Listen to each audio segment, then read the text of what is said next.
인류 4대 문명의 발상지는 큰강 유역에서 시작합니다. 큰 강 주변의 비옥한 농토로 곡식들이 잘 자라고 경제적으로 풍요로워지면서 인구가 늘어납니다.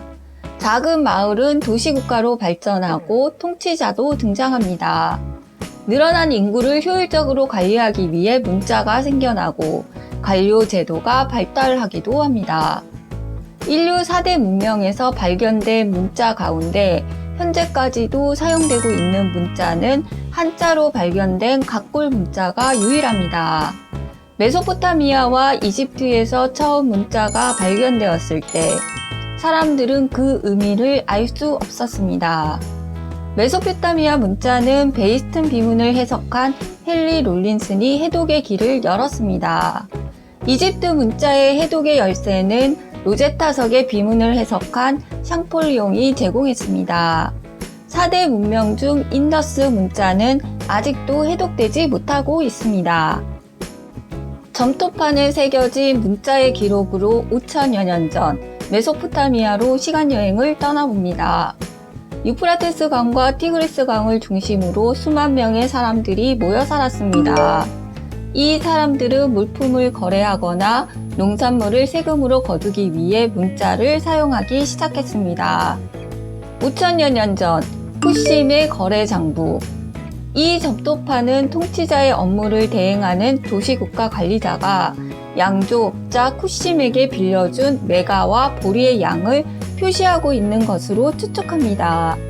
소유자 쿠심이 기록되어 있습니다. 또한 반달 모양이나 원형으로 표현된 것은 당시 사람들의 숫자를 표현하는 약속이었습니다.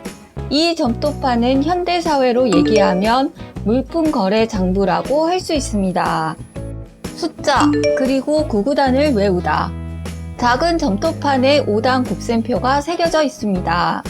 당시 계산을 유용하게 하기 위한 구구단표였을 것이고 숫자 개념뿐만 아니라 곱셈의 개념을 사용했다는 것 자체가 놀라운 일입니다. 곱셈표에는 5 곱하기 1에서 5 곱하기 15까지 보여집니다. 우리가 초등학교에서 구구단을 외우듯이 4천여 년 전 점토판을 보며 열심히 구구단을 외우는 수메르 사람들을 상상해 볼 수 있습니다. 엔릴 신에게 바치는 통치자의 언어. 통치자들은 신전을 세워 자신의 권력을 증명하고 싶어 했습니다. 이 신전의 벽돌에 비문을 남겨 자신의 작업이 후대에 전해지기를 원하기도 했습니다. 이 점토판은 니프루의 에크루 신전의 벽돌입니다. 엔릴 신에게 바치는 문구가 새겨져 있고 구운 벽돌로 신전을 건설했음을 알 수 있습니다. 4천여 년 전 대추를 상환한 수메르인의 문서. 아슈르 나다가 카리아에게 빌린 돈을 모두 갚았다는 내용의 문서입니다. 이 문서에는 3명이 증인으로 등장해 자신의 인장을 찍었고 나머지 하나는 카리아의 아들이 돈을 돌려받았다는 내용의 도장을 찍었습니다. 기원전 20세기경, 지금으로부터 4천여 년 전 개인들이 돈을 빌려주고 갚는 거래를 했고 그것을 증명하기 위한 문서가 존재한다는 것은 놀라운 일입니다. 바빌로니아에서 아들의 결혼을 반대하는 아버지 이야기.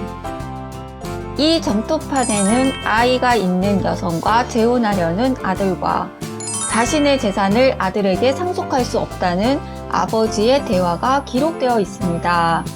21세기 TV 드라마에서 흔히 볼 수 있는 주제라는 것이 놀랍습니다.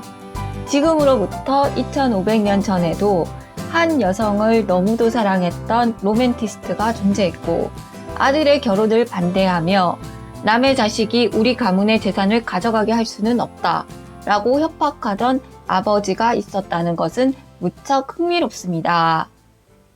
메소포타미아 사람들의 점토판은 거래 장부나 계약서 등 공식적인 문서도 있었지만 현대사회의 사람들이 트위터나 페이스북에 일상을 남기듯 자신들의 일상을 점토판에 남기기도 했습니다.